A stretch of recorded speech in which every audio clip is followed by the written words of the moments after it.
Well, we had a bong company before the weed, and I thought I was safe, you know, having a bong company. Then you wouldn't have to worry about being busted. In fact, I did a movie one time called Car Wash with Snoop Dogg and Dr. Dre, and and in the movie I was selling the bongs. I was just selling bongs. The weed was free. Oh my gosh. Okay. But anyway, that's how I got into it. I've been into the weed business, you know, since 1958. That's when I first started.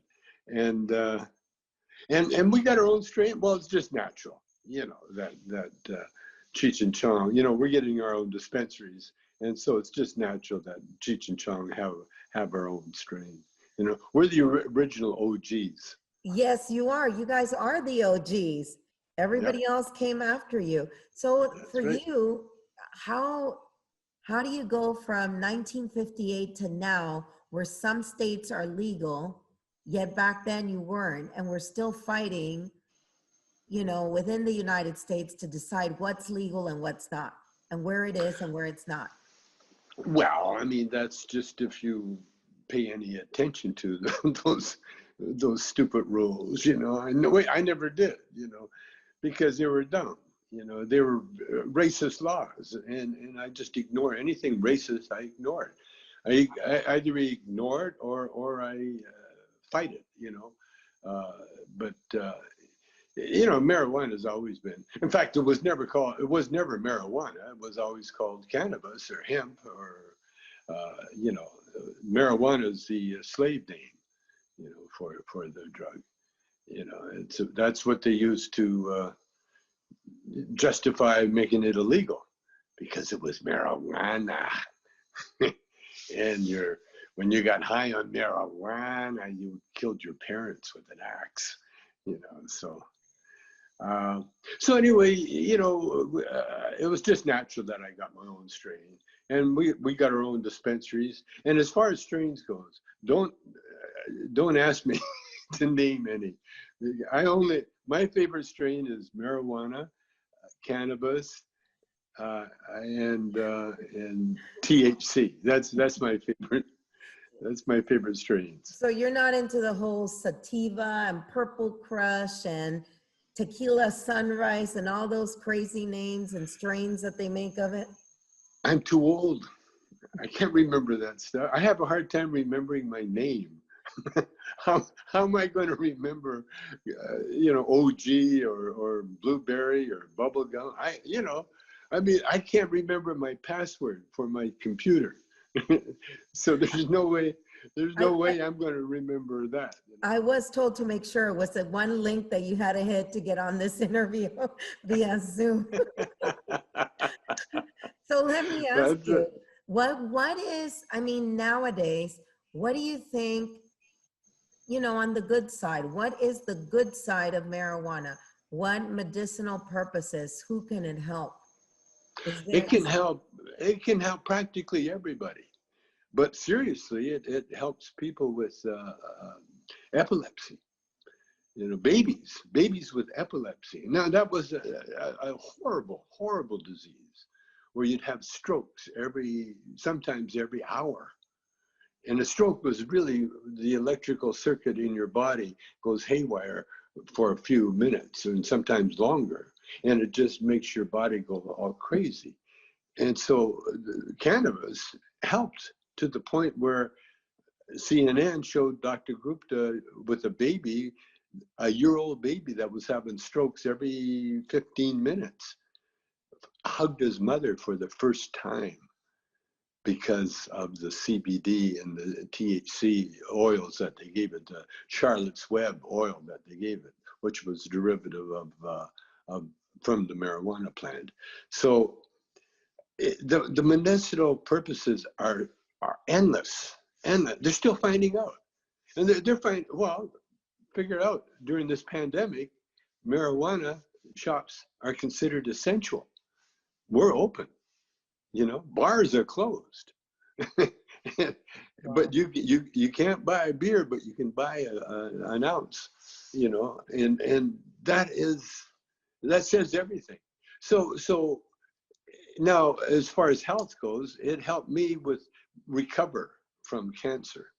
Like I had prostate and I had rectal cancer, and I had the operation, and I started injecting CBD oil right away. As soon as I finished the operation, the next day I think I started injecting myself with CBD oil, and my recovery was incredible. I was doing the Disney movie Zootopia the day I walked out of the hospital. I walked out of the hospital, got in a car, drove to the studio, and did my voiceover for Zootopia. And so that's the miracle. You know, I didn't sit at home, you know, doing all sorts of terrible drugs, you know, the Oxycontin and all that. You know, none of that. I got off that right away. I was on it, you know, when they operate on you, they hook you up with all the drugs, and a little button. You hit the button, and the drugs go into your system. And so that button, I was having a lot of fun with that button for a while, you know. But as soon as I got out of the hospital, I put the button away and got on the CBD, and it helps with MS. People with MS, multiple sclerosis. It's been documented, you know, by people with MS, you know, oh, so many. And in fact, when they legalized it in 16, I mean, 2016, I was in Colorado, the Springs, Colorado Springs, and to a opening.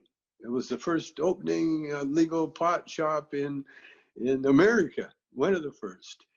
And the lineup to get in before they opened the doors looked like a lineup waiting to see Jesus to get healed, you know, because they're on crutches, they're on wheelchairs, they're leaning against the thing. You know, they were old people with their people helping them, you know, and then one or two hippies in there, and then everybody else. And that was a lineup. And that said, tell me everything, you know, because now people that would never, like my wife, you know, she hated, she smoked pot early, but didn't like it because it made her eyes droopy. And but she liked LSD, thank God. That's why we're still together. But she did not like pot. But now she takes the edibles because it helps her sleep. So you have edibles also in your line, correct? You have oh, we have it all. We have the CBD oil, we have the edibles, we have the strips, breast strips, you know, that you can take, and it's got THC in it. wow. And I tried it on some of my friends in Canada. We went to a hockey game, and halfway through the hockey game, it hit them, and it was like they ordered more munchies than the whole stadium could eat. So what makes, for you to put your name behind your product, what makes it better? Why do you think it's better than other stuff that may be out there? The secret of pot, the secret of marijuana is where and how it's grown, you know. And so, and that's easy because the bad pot, you know, it doesn't grow that well, and it doesn't sell that well. So the good pot, and that's you know, the best growers were attracted to me because of my celebrity, and I'm attracted to the best growers because of their product. And so it was a nice marriage. And then I have, you know, everybody. We know the growers, and so that's why we know we're getting the best product, because that's the best product makes the best medicine, and the best medicine sells the best, and that's a win-win for everybody. During COVID-19, I mean, you just said it, your dispensaries are open, they're essential. Yeah. Yes. How Is it helping any for people that have COVID? Or have you guys have you heard any of that? You know, the I marijuana. haven't, I haven't heard any, well, they advise you not to smoke because of the lungs, you know, if you got a problem with your lungs. Of course, you know, smoking, but I haven't heard anything really, you know, I mean, I know a few COVID people that had it and they don't have it anymore, but I never heard anything, you know, maybe a couple, like my, you know, my wife's friends who take the edibles or something to sleep with, you know, but I haven't heard any And direct, you know, any, I tried it and it worked kind of thing, you know. so, well, let me ask you, before I ask you a serious question, how many times do you smoke a day? As many times as I can remember. Because a lot of times I don't remember. And for the first, when I was locked down for a while there, I kept thinking, oh, am I getting that virus? And then I'd think, oh, no, I'm just stoned. That's why I feel weird. I'm just stoned. Oh my goodness. Like I find myself slowing down or hard to get up. And then I realized that a lot of times when I'm stoned, I'm a sculptor too. You know, I work with wood, Okay. and I work out too. You know, Oh, and so when you get stoned and you work out, you kind of forget that you worked out. And so I'm thinking, oh, why am I so stiff and sore? Oh, am I getting COVID? And then I realized, oh, you worked out, you idiot. oh my gosh. Well, and let me ask you then, on the serious side, I have a lot of people have done a lot of stories, gone to Colorado. Here in Texas, it is not legal. I've gone to Colorado, done stories up there at some of the dispensaries. They allowed us into apparently one of the best grow houses in Pueblo, Colorado. And then we did the other side of it with law enforcement, where a lot of them say, you know, this has really bad side effects, especially for kids. This is an entry or a gateway drug and other things. What do you say to that? Well, oh my God, it's my dog barking. That's, I say that people that are opposed marijuana are the people that are making money from having it, opposing it. Like you just said, it was the police. Well, the police, you know, they get to keep the forfeiture money. They get to put people in jail, you know, can get the prison industry working more. They get to arrest peaceful criminals because we're not criminals. We're farmers and we're growers. We're users. We're sellers. We're people with MS. Uh, and so the people that oppose it are the people that are making money by opposing it and keeping people, you know, incarcerated and losing their farms and losing their belongings. Worst of all, losing their freedom. You know, getting a record, getting a criminal record. It's horrendous. And the thing is, if you look back in history, it's always been legal in every civilized country in the world. From China, since the beginning of time, it was always considered a medicine, an herb, you know, something to help you, not no reason to put you in. And the only reason, you know, that marijuana became illegal was because of the racism. And so you find those people that talk bad about marijuana, they're supporting racist laws and racist ideas and racist ways of treating people, you know, because why is it called marijuana? Yeah, why isn't it called cannabis? Because cannabis sounds too legal, huh? You know, sounds and it sounds scientific. too, yeah, it sounds like medicine, you know. You never hear them say, oh, we got a big crop of cannabis. It's always a big crop of marijuana, you know. And so what I say to these people, Google it. Google marijuana. See what it does. See what it comes up. It never says, you know, it's a gateway drug. It'll say that it was once believed to be a gateway drug by racist cops. You know, well, they won't call them racist cops, but that's really what they are, you know. And so putting people in jail because of their race, it's as old as the hills, by the way. Slavery was legal back in the day. Every civilization had slaves. And unfortunately, we still do. That still exists, because you can be a slave without technically, being black or being owned by white people. You can be an economic slave, but that's the nature of our world. That's the nature of our physical world. Like Jesus said, there'll always be poor people, but the intelligent people, you don't make a medicine illegal for racist purposes. What you do, you make that medicine available.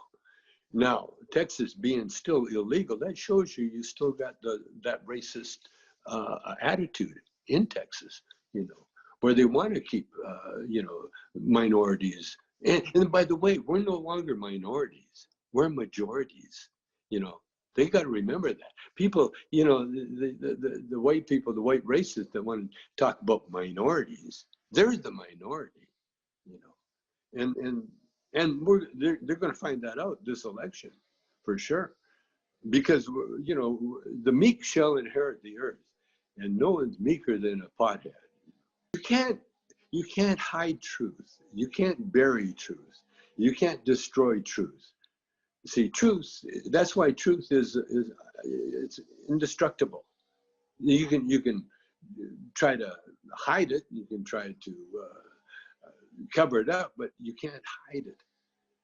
And when the truth of marijuana finally reached everybody, except obviously the people in Texas, and that is coming. That is coming. Well, And once it gets legal federally, forget it. It'll be legal. and then I was going to ask you, what would you say to our legislators? Our legislators here in Texas, because they're starting to talk about it. They're going to go back into session again.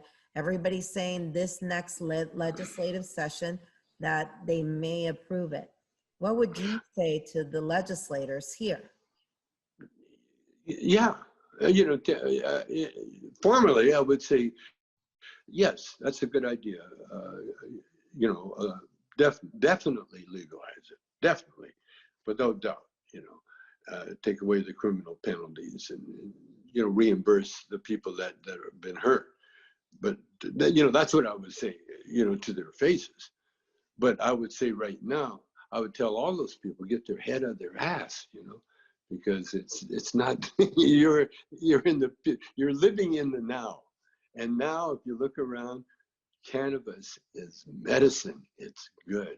Marijuana no longer exists. It's a slang word that no longer exists. So you're not dealing with marijuana anymore. Marijuana, it does not exist. Only cannabis exists. So right now, marijuana, I think it was last year that I interviewed the former president of Mexico, Vicente Fox. Yeah. They're about to legalize. They were supposed to do it in June, but COVID happened. So now it's been moved to December to legalize some sort of, amounts that people can use. He said this would take a bite of about 50% of the money that the cartels make. Oh, sure. Oh, big time. What do you think is going to happen to all of that? The cartel? Yeah. They're going to go legal. They got they get everything. They got all the equipment and the wherewithal. All they have to do now is just start hiring lawyers instead of henchmen. No, yeah. By the way, you know why it's illegal all over the world still? Why? Because America came on their war of drugs. They started paying countries all over the world to eradicate their marijuana crops or their hemp or their hashish and that, including Nepal, including Pakistan, including Afghanistan, including all those places. I was in a little island called Palau in the Micronesian Islands, and they when I was there, because I was a celebrity, I had the head of the DEA call me. He was on another island. He was in an island called Yap. And even though he was the head of the DEA, what he was doing, he was presiding over these little countries that get paid. Like Palau got paid, probably still does, get paid $1 million a year to eradicate their crops, their marijuana crops. And so what Palauans did, they would grow 2 crops, one to eradicate and one to smoke. Wow. And so they got their million. It's like they sold $1 million worth of pot to the government, you see. And so that's around the world. Once they legalize pot, that money stops coming in, you know, because then they're no longer part of the war on drugs. And so that's why a lot of, and they signed, to get that money, they had to sign a treaty, you know, with everybody. And so there's a lot of countries that are illegal, like the Philippines, for instance, you know. It's not only illegal there, it can be a death sentence. You can get killed for dealing drugs. And China routinely executes drug dealers. Now, it's usually the heavier drugs, but but you know, you don't want to walk around with a joint in China. You know, it wouldn't do you well. And so a lot of places in the world, and now I don't know about India or Nepal anymore, but at one time, they had the best legal hash in the world. It was the king would put a stamp on the hash. That's how good it was. And it was all around the world. And it was used like they use it now, you know, to get high, for medicine, for pleasure, you know, to make themselves feel better. You know, that's what the hookahs were for. And so, you know, what we did by making it illegal, we turned it all into a crime, you know, and it's not a crime. And so this is what the countries around the world, they'll have to deal with, you know. And once America goes legal, then the rest will. Just let me yell at my dog. Okay. Captain! What's the dog? Captain! Oh, he doesn't listen to me. Captain, what breed is Captain? Can you believe that? Capitan? Captain's, he's a shitsalada. and a yapsalada. There you go. Let me ask you. So what do you like better? Do you like pre-rolled, edible, cartridges? What do you prefer? I'm an old G. I smoke out of my pipe, out of my bong. Do you have it around? This dog is not going to. That's okay. You can go get him. You can go get him. Come here. Come here. Hey. The dog may need some CBD. Hey. Get him. Come here. Wow, look at those guys. Get in here. Get in here. Shut up. Oh. He was barking at the gardener. I should have known the gardener was here. You know why? Why? Because I always do his job for him before he gets there. You know, the place is a mess, so a lot of times I sweep up and I do the garbage and everything, and then the gardener comes and I've already done his job. Well, then he can take a break. Okay, so I was asking you what you preferred, and I asked you if it was pre-rolled, the edibles, the cartridges, and you said flower. You know, I just like the flower. I like buds, and I got a collection of buds, you know, all around the house. When I got busted one time, the cop says, "Do you have any marijuana in the house?" I said, "Yep." And they said, "Where is it?" I said, "Everywhere." All over. Take your pick. So now I'm asking questions that my friends that smoke are telling me to ask you. So they're asking, does he have a Zen area where he has all of his stash, and what is his favorite strain? And we talked about strains. You don't care about those. No, my favorite strain is marijuana. That's my favorite strain. And cannabis. Okay. And do you have a Zen area? Well, the Zen area? Actually, everywhere in my house. You know, from the lockdown, you know, we travel so much when we're free. And now that we're trapped, I'm finding all these beautiful places on my property. And so, yeah, I just fixed a Zen area in front of the room downstairs. It's beautiful. And I got a beautiful garden. My wife is an artist, so we live in a jungle. We just cut down some bananas over, plantains. And so I got a flat roof, and I got my pot plants growing up there. So I got a little Zen area up there too. Wow. So I got 1, 2, 3, 4, 5, about 5 Zen areas. I can't tell you how many. That's why I make wooden pipes. So you don't break any. Do you have one there? I got a bunch of them here. You want to see one? Yeah, can I see one?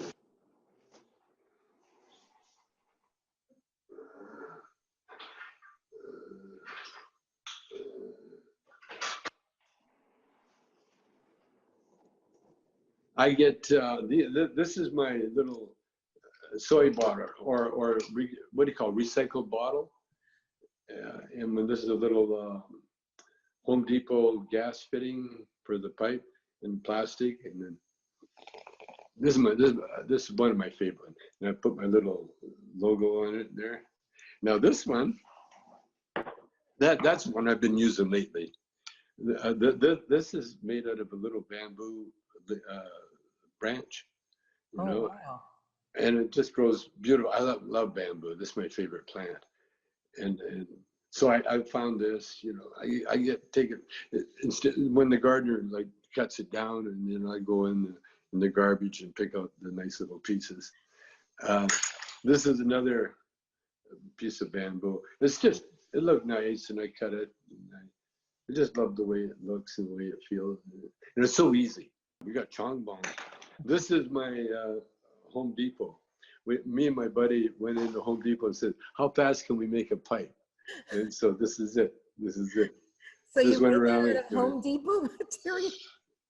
Oh yeah, you go to Home Depot. If you look at Home Depot, read it properly. It says Home Depot. So it's Home Depot. It's almost like French or native, Oh my goodness. Home Depot. So this is a Home Depot. Okay, let me show you. I'll show you a Chong ball. Let me see. Okay. This is a Chong ball. Oh my goodness. See? Okay. Now this one is made by the original Chong bong guy, Chris Barr. Chris Barr made this one. Wow. And the only thing that's missing, we don't have the millie. We had a millie that was in here.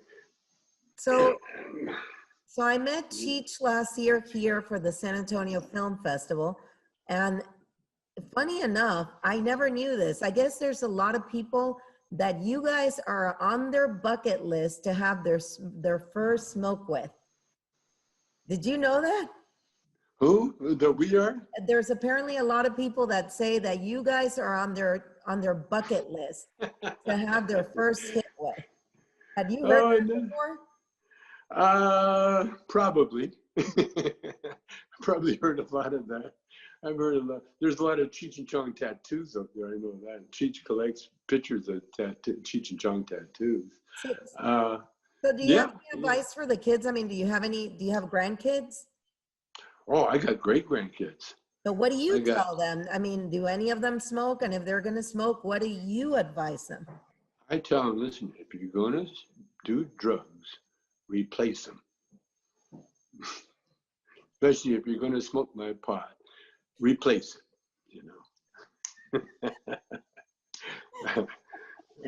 Oh my goodness. How many grandkids and great grandkids do you have? Okay, let's start with the great grandkids. I've got 2 great grandkids. Great grandkids. I got four grandkids. Now, the first girl was just born, little Kia. She's 3 weeks old now. Wow. So, she's so beautiful. And then I got a little surfer up in Canada, little Gus. Little Gus is getting big. He's 8 or 9 now. And then I got, let's see, who else? Oh, you see, a little brain fart here.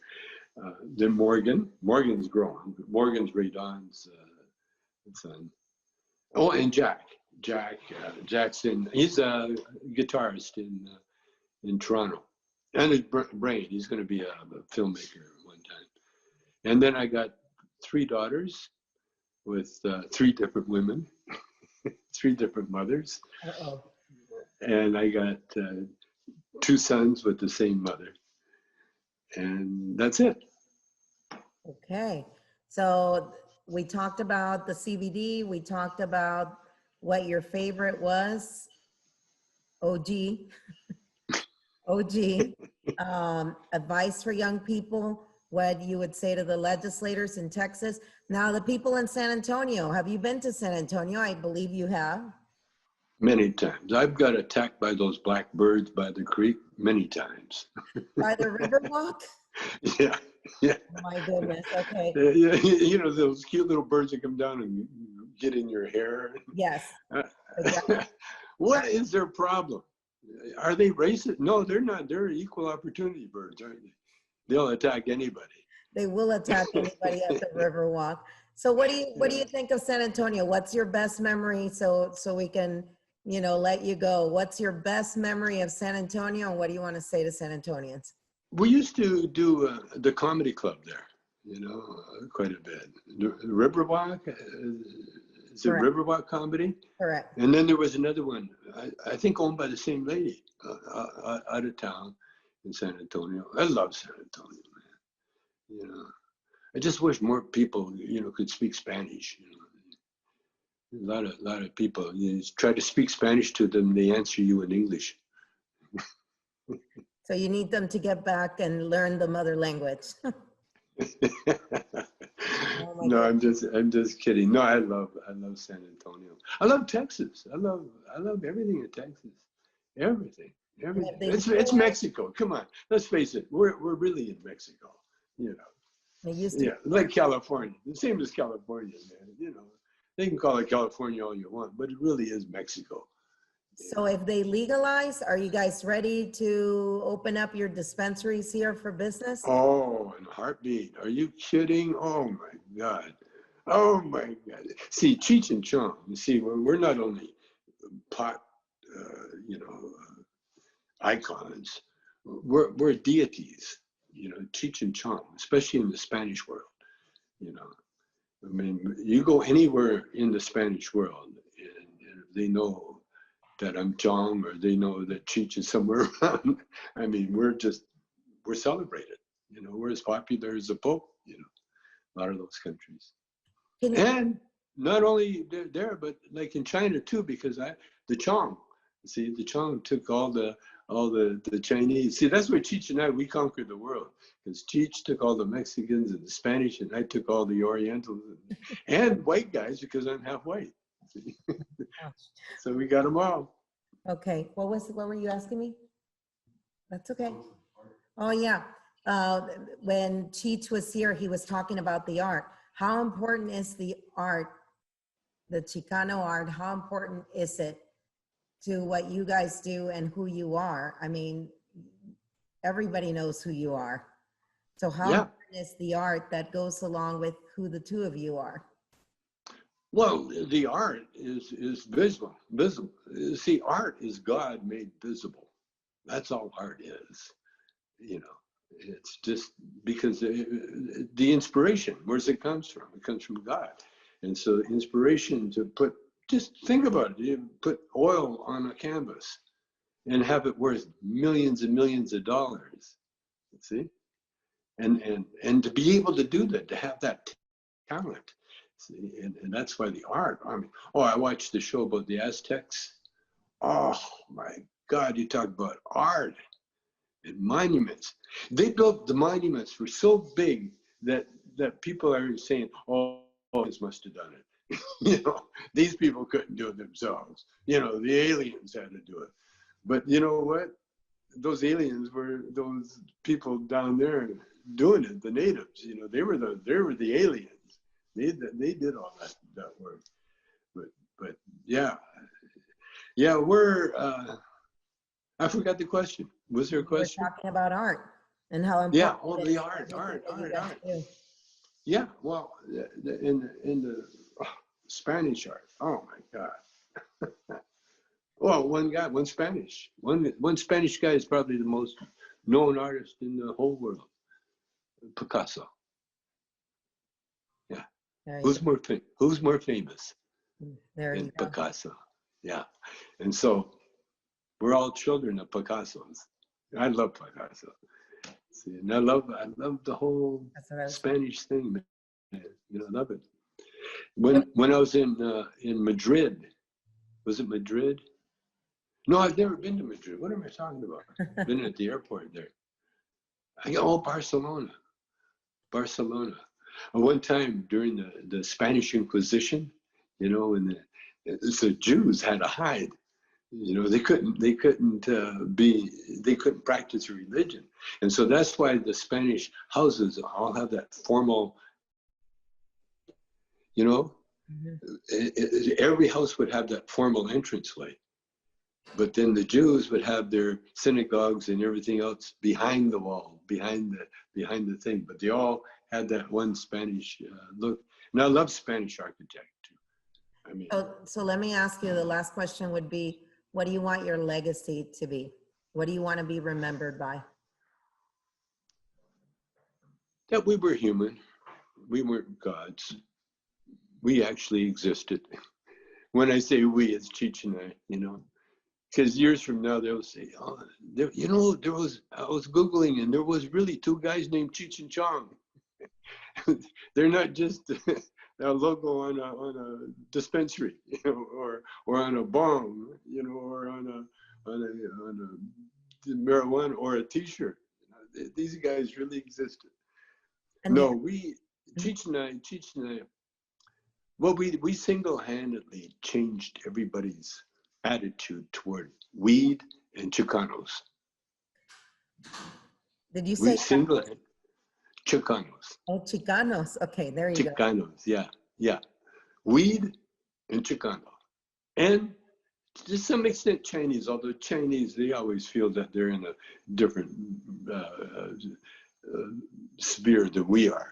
But yeah, because before Cheech and Chong, you know, people were scared of the Chicanos with headbands, you know, and they thought all the Chicanos were like Trump said, you know, the drug dealers and, you know, the El Chapos, you know. But no, we were two musicians just having fun.